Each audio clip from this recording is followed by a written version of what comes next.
Assalamu alaikum, welcome to Game Changer. I'm Maryam Zia. As year 2024 comes to an end, the world is grappling with the realities of climate change.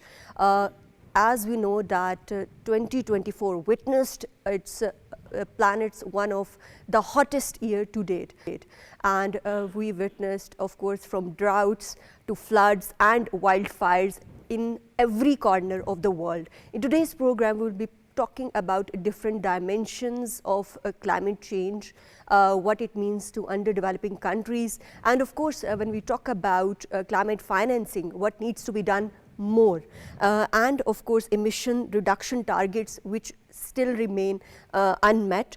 And we'll also be touching upon that if drastic measures are not taken, the world could warm by 2.5 to 3 centigrade by year 2030, which is far from the safe limit. Of course, we will be talking about all these dimensions, what needs to be done by Pakistan and other developed countries. And to discuss this and more, we are joined in the studios by Mr. Sheharyar, who is analyst. Welcome to the program. We're also joined on we are also joined in the studios by by Dr. Muhammad Irfan Khan, who is Dean, International Islamic University and environmental expert. Welcome to the program. And we're joined online by Mr. Waqar Sherazi, who is climate change expert. Welcome to the program. Dr. Muhammad Irfan, let me start with you with, of course, these alarming figures when we talk about 2024 as we are bidding farewell to the year, that it has been, as per indications, it would be hottest year, and we witnessed it was the hottest year indeed. 41 days of course, heat was added into these longevity of these days only by human activity. How alarming, in your opinion, was this? Thank you very much. In fact, it is really alarming and what we are expecting from the COP29 recently held, that we will be talking about something energy transitions, and that is the dilemma, that we could not reach in any agreement on energy transitions, and particularly again the threats from two factors. One, the economy is dependent on fossil fuels. They were not willing to accept any negotiation on that. Secondly, the re-election of the Mr. Trump in the USA and his threat to come out of the Paris Agreement, and also from the UNFCCC also. So that's also is alarming, because these kind of world leaders, if they are not really appreciating what is happening, what is their scientific reality, scientists, they have given a lot of evidences on all these things. But I think here it seems to be a conflict between the science and the geopolitics, and the geopolitics is always taking over on the scientific facts. So for that reason, it's really alarming, because the target that we have set, that could not be achieved of the level of the carbon dioxide, and still we have increased 1.5 instead of going back. We have only 6 years now. By 2030, the target set under the climate action SDG 13, that by 2030 we reach back to 1.5, but we have no. Right. And so since 2015, it's almost 9 years. We could not achieve anything in the 9 years for cutting down the emissions. So the remaining is the 6 years. So that is a trend indication.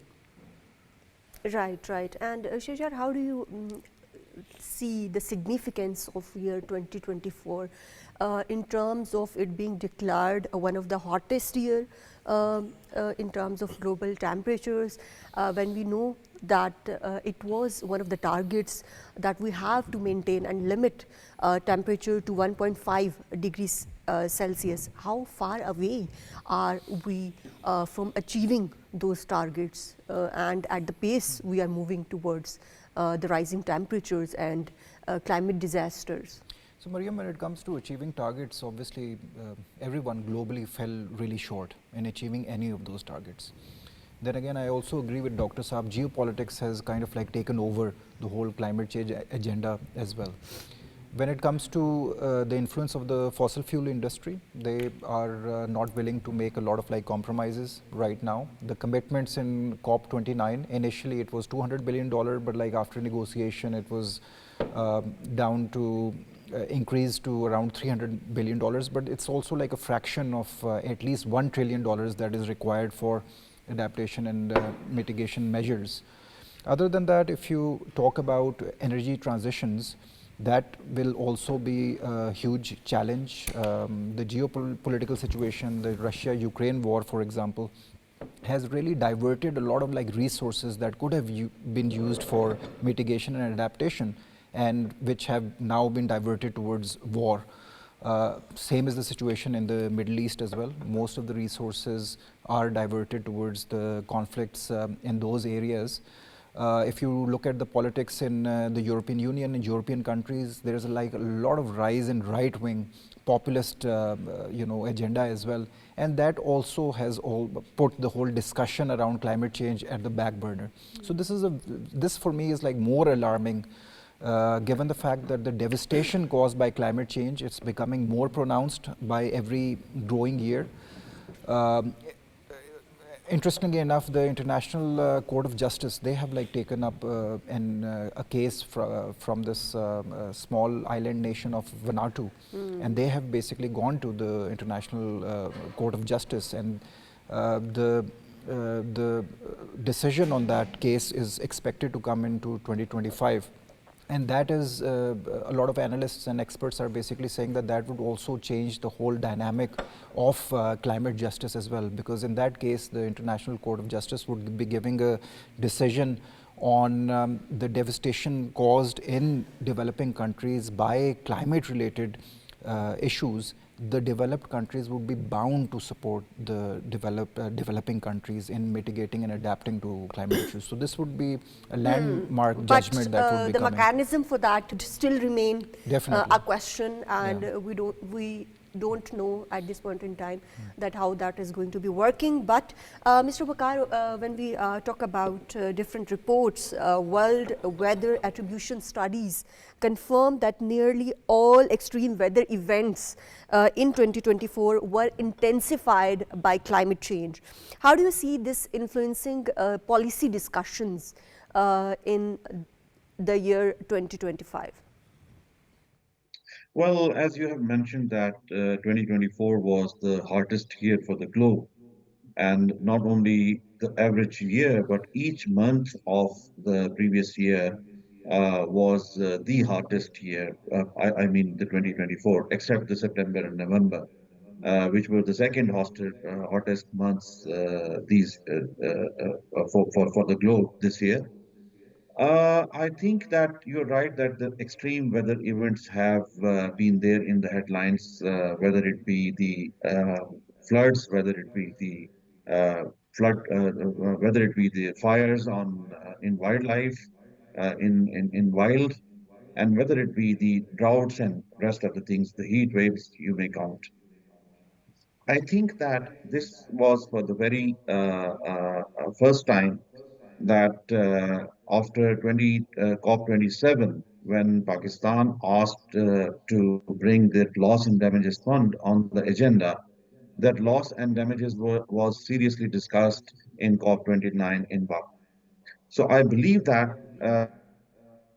there has been a serious concern of the international community towards more happenings, the climate-induced calamities around the globe. And this has been on the table, on the plate of the international community. But there needs a lot to be done more since Right. we have. Right, Waqar, and you rightly pointed out that, and it also it was indicated in the recent COP29, which was of course referred as the finance conference. But Dr. Saab, when we look at it at the year 2024, of course there were huge climate disasters from Saudi Arabia's extreme heat causing over 1,300 deaths during Hajj, and to Kenya's back-to-back droughts. What lessons can global leaders learn from these climate disasters? I hope they should have learned. But in fact, again, the economy, the geopolitics that comes over all these kind of calamities, we observe, not here, since 2010 we're coming. Because my question indicates that it is not only hitting the rich countries like Saudi Arabia, it is equally vulnerable are countries like Kenya and United States. They were all regions were impacted this Spain year by got the flood climate disaster. So you see, in that scenario, we have to take it realistically, seriously, and the climate finance issue or carbon finance, there are two different things. And I am happy that at least the Article 6 of the Paris Agreement about carbon financing, the rules have been settled in the COP21. This is a good news, good part of that area. But again, the energy transition, that could not be agreed or settled over here.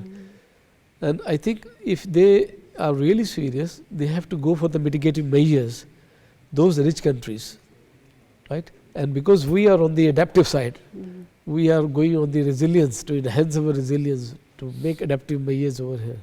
That we are doing as far as we have our own resources.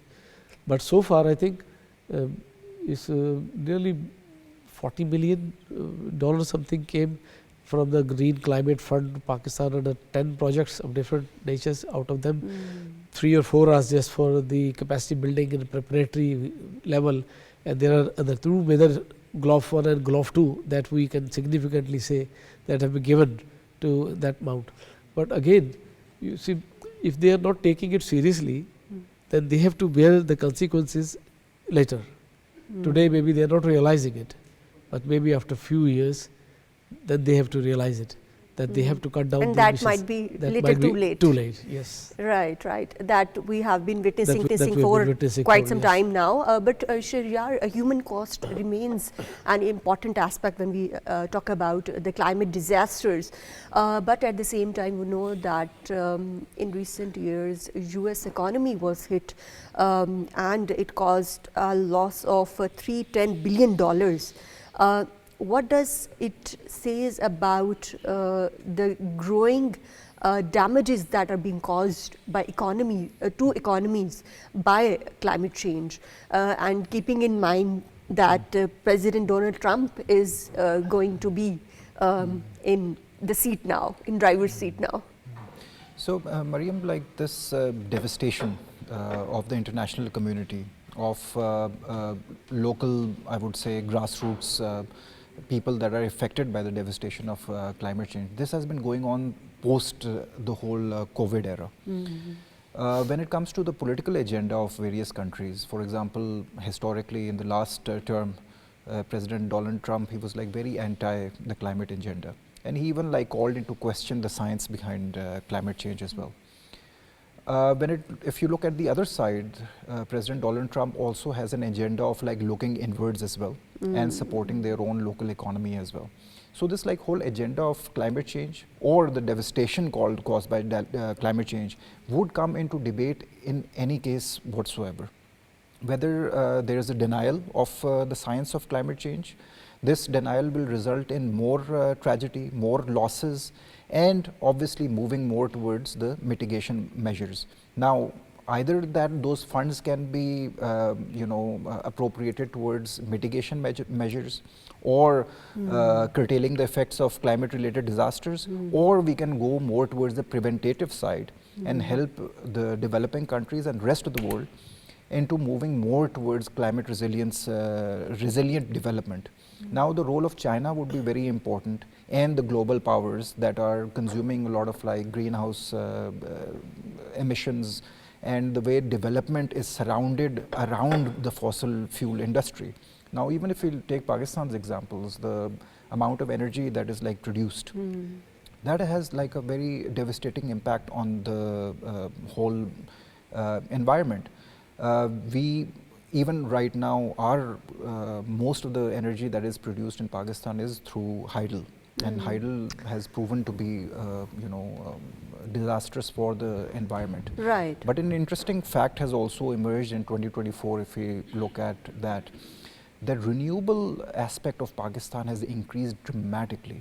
I was just like reading some statistics before this program that Pakistanis or the Pakistani population imported around 50 gigawatts of solar panels from China, and that obviously has incorporated into Pakistan's energy mix as well, and increased Pakistan's energy production by 50%. Now this will have a huge impact on Pakistan's debt burden, because we know Right. That remains an other aspect, and we will be discussing and touching upon it later in the program. But discussing the same point with you, Mr. Waqar, when we look at the damages to economies that are caused by climate change and climate disasters. Of course, different studies, different reports project that, of course, $38 trillion in global annual damages would be caused by year 2050. What kind of measures are needed, especially by countries like Pakistan, to reduce those damages? I Or to think that mitigate I'll those agree with damages? my colleague that the international powers, the global leaders in terms of business, the mega producer of the world, will have to reflect upon. They will have to cut their emissions because Pakistan, being a developing country, is contributing less than 1% of the total carbon footprint of the globe. So, international mega companies will have to reflect upon, because in 2024 there was a good news that about half of the international mega companies have reduced their carbon footprint, and 2,000 other mega companies who have uh, committed to reduce their carbon footprint. One out of six of them is actually on the track of reducing their carbon footprint and their emission. There has been a transition from the fossil fuel to the renewable energy around the globe. We have been observing Germany making commitments that by 2030, all of the vehicles within the Germany would be uh, electric vehicles, and the overall goal of net zero carbon footprint would be achieved uh, after 2020 and 2030 in Germany. Rest of the countries are also following, but with regards to the commitment of international community, I think that there is a trade-off between enhancing the pace of economy and achieving the goal of controlling the climate change in the world. As you have mentioned, that President Trump has a different agenda. He has been constantly insisting and focusing on enhancing the productions, and he has clearly said to the international community that they would be uh, again thinking to step down from the Paris Accord, which was made in 2016 or 15, if I don't forget. I think that the serious commitment by the international community is seriously lacking, and we'll have to think that the effects of climate-induced calamities are mostly being faced by the countries who are not responsible for the climate change. Actually, this has been the challenge and will remain a challenge in the coming decades. Right. Let me take the same question to Dr. Saab. Dr. Saab, when we talk about, of course, the Paris Agreement and different dimensions of this agreement, one of it is about, like you earlier alluded to as well, carbon mechanisms and, of course, carbon crediting mechanisms rather, which also includes, I want to discuss about indigenous people. How relevant is it to Pakistan's context, and what measures can Pakistan provide to its vulnerable communities, especially when we look at year 2024 in which Pakistan had to close a lot of schools and we had the issues of smoke and extreme heat? As long as the scientific definition of the indigenous people, that we don't have that issue. Right. We have local What about the communities. rural areas Yeah, and those rural area. communities? They're not, by definition, they're not indigenous. Indigenous Right. like Aborigines and Yeah. South American, the Red Indians in the US. So we have a lot of challenges in this area. You see, if we talk about vulnerable population, there are different segments. For example, women and girls. Any calamities due to climate change happen, they are the most vulnerable people, right? And there are a lot of dimensions to it, I think, when we talk about vulnerability. Youth also, because kind of a frustration and kind of things. But I think as a whole, as a nation, for adaptability, I think climate action, the SDG 13 is the only SDG out of 17 which so far Pakistan has met its targets. It means our performance on that side is going well compared to the other 16 SDGs. Because we are going towards hydropower development, lot of projects going on.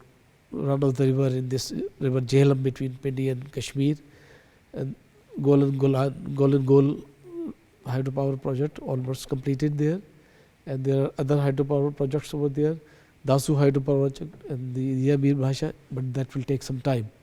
So by that time, what we have agreed in our INDC is that by 2030 will go like 60% vehicles on electric by 2030. So it's 6 years now in that area. So that electric charge, if it's through the hydropower, that is again a clean energy, cheap energy, and green energy you can say over there. Similarly, we are, I think, very ambitiously going towards this public transport system, whether it's a rail or it's a metro buses, BRT, or maybe electric buses that we have started from Islamabad and now start in Punjab or area. So that will all contribute to cut down in the emissions. And in fact, if we are cutting down to that level, for our adaptability we need things. Paris Agreement, in fact, when was agreed, nobody realized the cost of its implementation. So when the high level committee of the United Nations FCCC made, and they made an assessment and they gave a figure of 1.3 trillion to implement the Paris Agreement, then many of the nations, those who committed, they realized, oh, we did some mistake, how we can follow it. So that's one of the reasons that so far the pledges that have been made that could not be contributed to that fund. And similarly, the loss and damage has not yet operationalized, it will operationalize the next year. And the Paris Agreement, you see 2015. So it requires a five-fold investment. So there exists a five-fold investment gap by 2030. Yes. Keeping in mind the figures. So in that case, you see, if we go by 2030 as SDGs, so it's a 6 years, so 9 years has gone. So if you track the, what we call in science, the matrix analysis, where we were 9 years ago and keeping the trend, where we will be after 6 years. So that's an alarming. It's because again, only going to be worsening in your opinion? Yeah, it's not worsening, but we are not going to, I think, treating it as it should be treated. Right, and I want to go back to the point you alluded to earlier about the vulnerable populations and different dimensions of it. When we talk about climate change, of course, migration remains an important aspect. And according to some studies, over 1 billion people will be migrating due to climate change in different regions, different areas. How prepared is Pakistan and other regions, in your opinion, for this intensity of migration, keeping in mind the geopolitical instability we are living in? You see, this is a very important aspect you highlighted. I think preparation in that direction is not that much to Pakistan. Because it's not only the migration, when the people who are acquainted with one kind of livelihood generations, for example, the farmers, they are experts, they have the knowledge and the skills for farming. If they have to move out of this to some other area, they have a different climate, they might have a different kind of a soil. Also, nobody wants to leave their home. Yes, that's another area. But again, if they are forced migration, what you call under the climate change because impact. of drought so or floods. I think it's whole, the generations, they have to adapt all things because they have perceptions from their forefathers that at what time sowing the crop, what time harvesting, what time is suitable. And with this change in the climate, the weather pattern is changing, with the weather pattern, our precipitation weather is changing, and that is affecting our cropping pattern. So that's going to change whole cycle of our agriculture system, and when our economy is based on agriculture, so it's all going to be a socio-economic impact on the whole society. So in this case, I think it is a cascading effect. It's just not migration only. Migration has a lot of other dimensions that will lead from this. Right, right. And Sheharyar, when we talk about migration, we see a lot of resistance from the rich countries who are evidently, we know that from years now, they are producing these climate changes.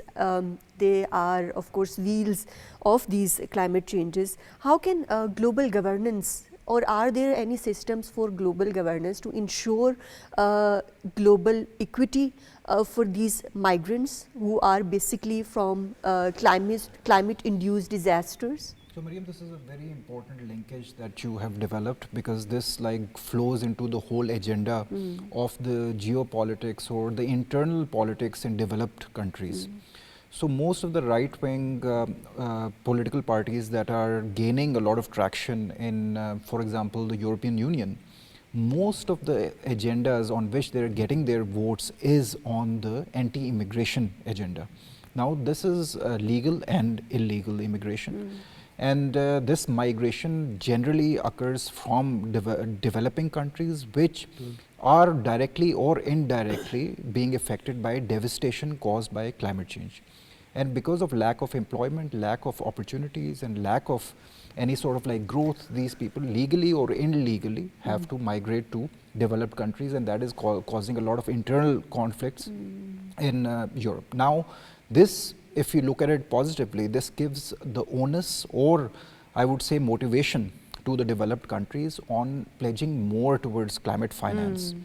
Because this will then become a chicken and egg problem. Now, if you do not cater to the devastation caused by climate change, and for that you will have to fund a lot of developing countries into mitigating the harmful effects of climate change, then the migration would increase.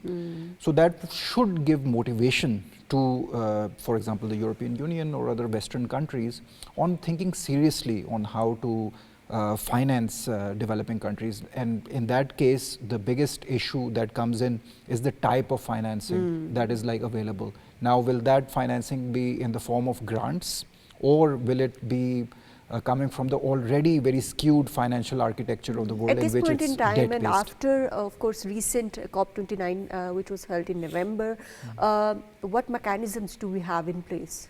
So right now, if you look at like the case of Pakistan, one of the biggest bodies that is like available for climate finance is the Green Climate Fund that everyone like keeps on talking about. If you look at 2024, Pakistan has only been able to tap around $15 million out of that whole huge fund. And that was also like one organization, I don't want to name it, but like they're also working on, you know, innovative ideas on mitigating or adapting to climate change. So they're, you know, giving grants again to smaller organizations. So you can like see that the amount of funding available, like almost like $300 billion for the loss and damage fund, which again was a controversial issue because the World Bank will be holding that fund. And obviously developing countries are basically saying that the financing, the way the World Bank finances, is already very controversial and technically very hard for developing countries. So Pakistan and other developing countries need to develop these mechanisms or capacity onto how even like to develop proposals to tap into this funding. And that historically has been a huge challenge, like various organizations from the Pakistani background. Generally, the government and the civil society lacks the capacity into developing technical proposals which have concrete outputs and outcomes and impact. To demonstrate that impact, the whole like, I would say the capacity is missing. Right, that capacity is missing, but at the same time we cannot forget that those nations, developed countries are not willing to pay that as well. But Waqar, when we talk about all these issues, like we earlier discussed about Pakistan's transition towards, of course, renewable energy and reliance on fossil fuels, In your opinion, what kind of policies or strategies we need at this point in time to increase this transition towards renewable energy resources? Well, first we'll have to understand that none of the energy sources in the world is completely green.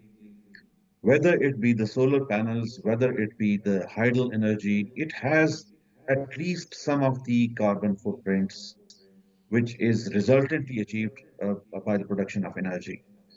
And for Pakistan, let me quote an example that, as I have mentioned previously, that by 2030, 100% of the vehicles within the Germany would be the electric vehicles.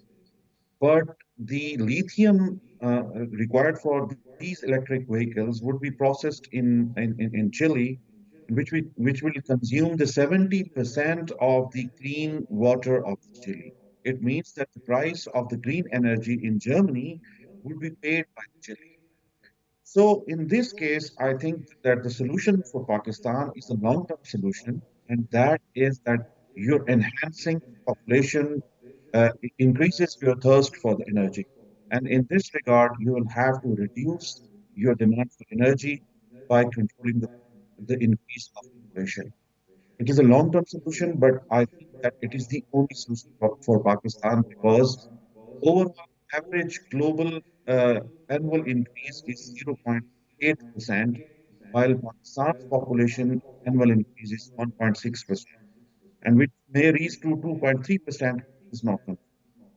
So to reduce our thirst for energy, we'll have to control our population, to further reduce our carbon footprint, and uh, uh, to transform our resources towards the climate adaptation rather than fulfilling the demand question. Right. And Dr. Irfan, in your opinion, how important is technology in this regard when we talk about climate change, reducing carbon footprints, and of course, greenhouse emissions? Because a lot of experts think that technology may not that be significant when we talk about all these aspects. The technology is very important in terms of efficiency, consumption of the energy. Like Mr. Sherazi was saying, that we should not be having a very ambitious energy consumption agenda. I think we have many things developed now, and we are relying not only the solar panel, other area, our daily household consumption, other area. We're going toward these LEDs from all and low voltage fans and refrigerator, inverter technology, these kind of things. But how So, these again, systemic transformations can be implemented actively? No, for implementing the technology again, use of technology, again you need a policy support, legislative support, the governance. If you have given certain policy incentives, for example, the importers of those technologies, user of those technologies, then it will be more effective. So it will be more common in the use technology. So the governance mechanism behind the technology, if they are effective, user friendly and acceptable to the society, the technology is prevailing. Otherwise, it seems obstacle to use those technologies. Right, right. And Dr. Irfan, can you give us examples of some of the countries that have implemented some large scale energy projects and renewable rather energy projects that Pakistan can implement in? You see, I personally visited Sweden. They have even their black water coming out of the domestic sewage. They are converting into a gas, and all buses in the Stockholm city, they are running by that.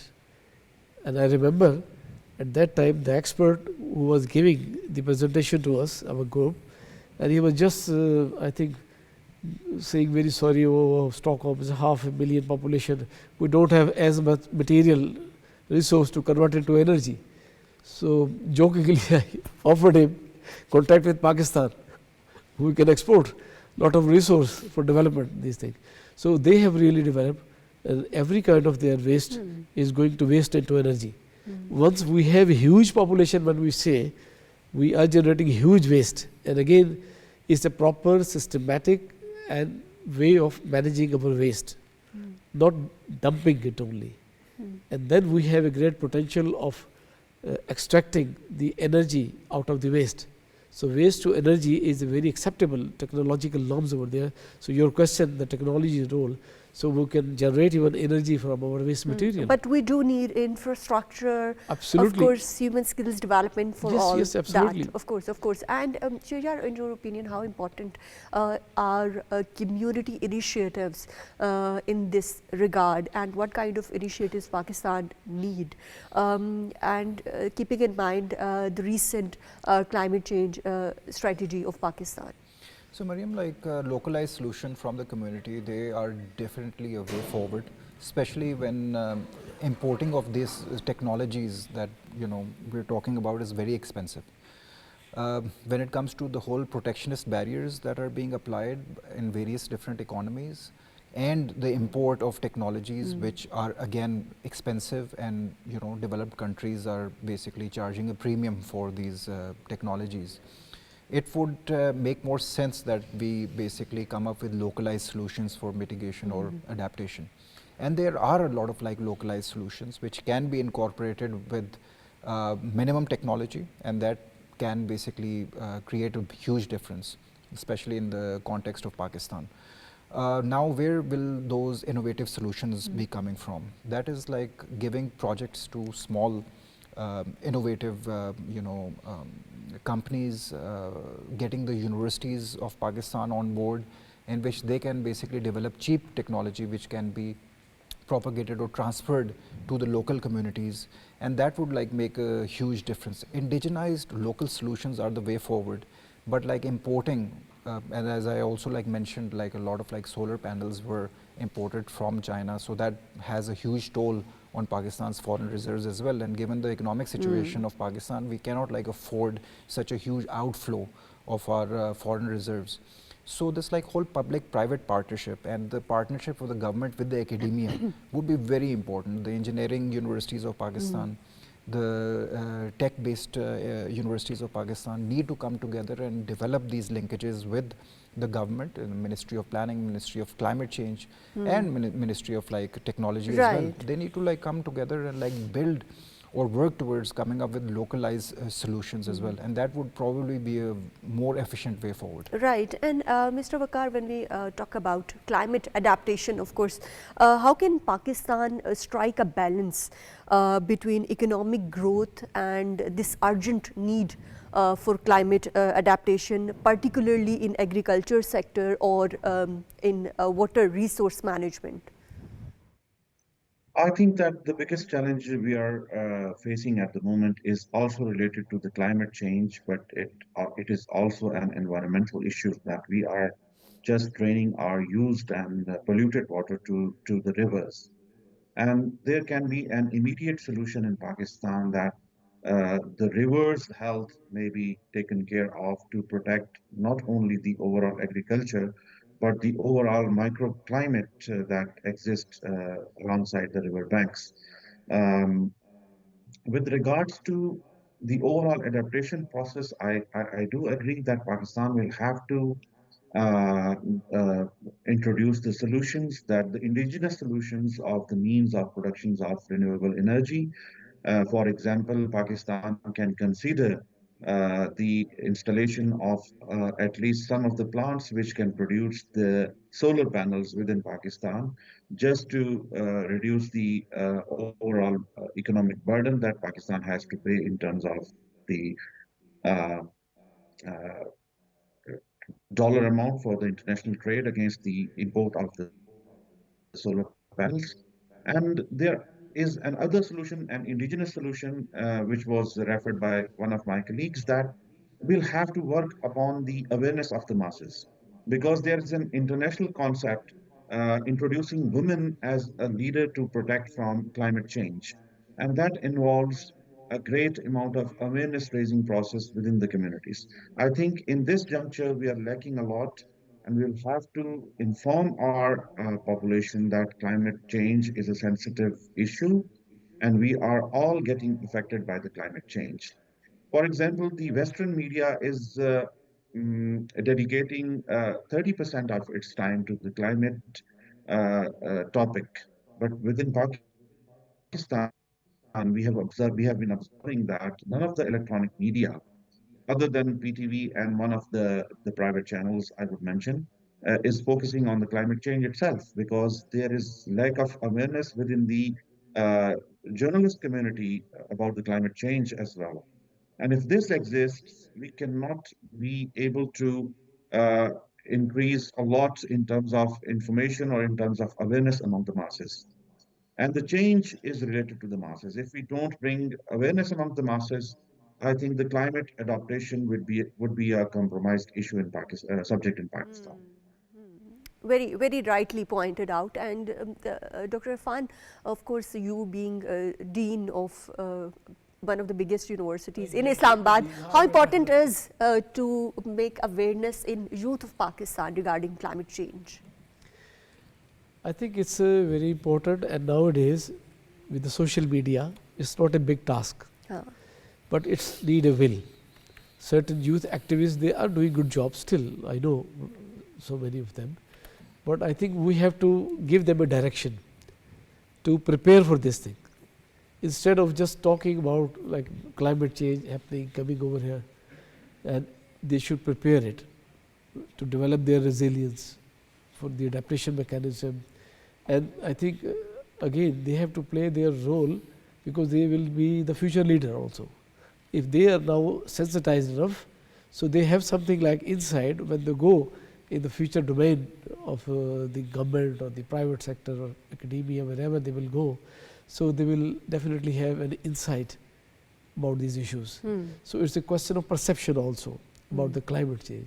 Even you see, most sensitizing them. Most of the business areas and some of that, they have another perspective on this climate change issue, particularly in the US also. They say that climate change, yes, it is happening, it is always happening in the history.